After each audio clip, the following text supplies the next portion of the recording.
Okay, so Bog Blog, I'm going to try and keep this one more to the point because I'm aware they're too long and boring and go on a bit to get to dig to the point. So I left off, I was talking about what it's like to have to go to the bog when you've got this fun condition. So I spoke about pain involved and the embarrassment involved and all that sort of stuff. There's a bit more you could go on that, and I'll go into. But the other thing that I wanted to mention about it, because I did say, and I do say, and always will say that the toilet takes over your life. The toilet absolutely takes over your life, because you have to plan everything around it. You've got to plan what you're doing around it. Sorry, there's a fly flying about. It's doing my nutting.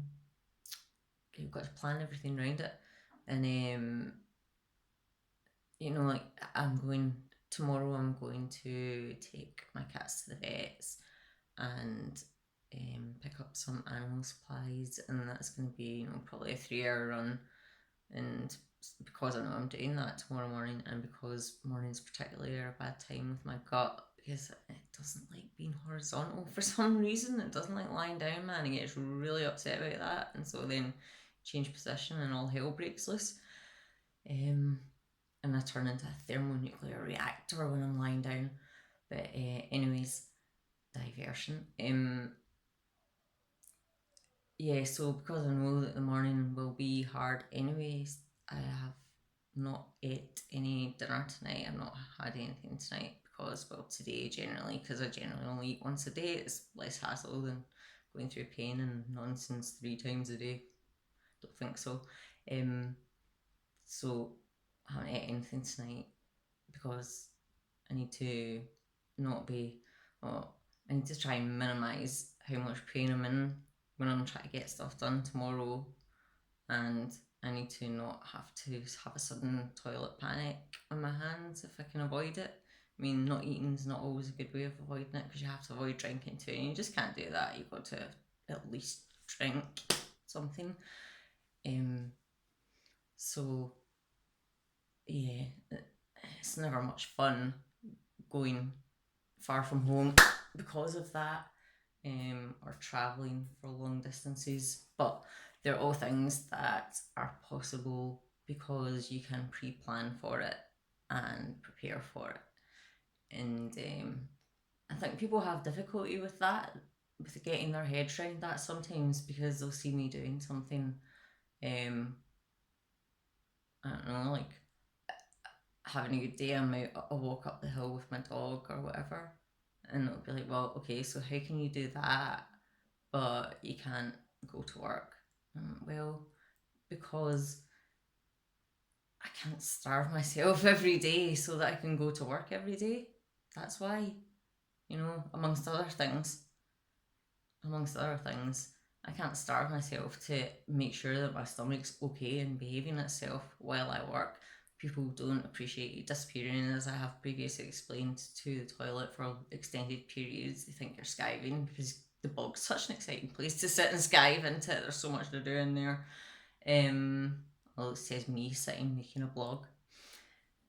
But that's how bored you get in here. You fucking make a stupid blog for people to watch while you have a shit. Yeah, it's not a fun place to spend your time, but people, I don't know, there's this perception that you're just skiving off because you have to disappear, and the recovery time that you can't even talk to people because you're so focused on controlling the pain and getting it back to a manageable level that you can't even talk to people for a little while afterwards, really. Just like, oh, leave me alone, give me 10 minutes and then talk to me, and then give me 20 minutes and I'll actually be able to get up and move around again. So yeah, you've got to really plan for that. If I want to go away somewhere, if I want to go traveling somewhere, I've got to completely plan ahead for that. I've got to starve before I get on a plane. Don't eat while I'm on the plane. Super careful and paranoid about what I'm eating when I'm abroad. Go safe.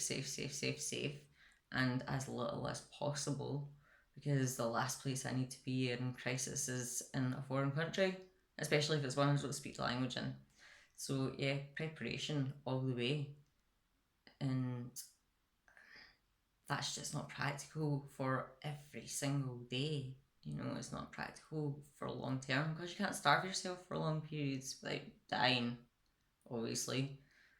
Um, so, but you can control it, and for short periods, and you can also, I don't know if it's maybe because I've had it for so long. Um, Sometimes I can control those sort of oh my god moments in public where some I'm saying sometimes I can, sometimes I can't. Sometimes if I feel it, if I've got enough warning, I can actually send my stomach into spasm. Oh god. I can actually send my stomach into spasm to stop it from exploding. Basically, I shut it, yeah, and it's sore and I'm causing myself pain and it's more problems in the long run, but it's better than having shit running down your leg in the middle of town or whatever, you know. So yeah. So you use pain as a method of control as well, actually. Um, Starvation and pain are the two main methods of controlling my symptoms, and they are also two of the symptoms. So there's a nice bit of irony for you. So in keeping with keeping this short, I'll finish up there just now, and I'll go back.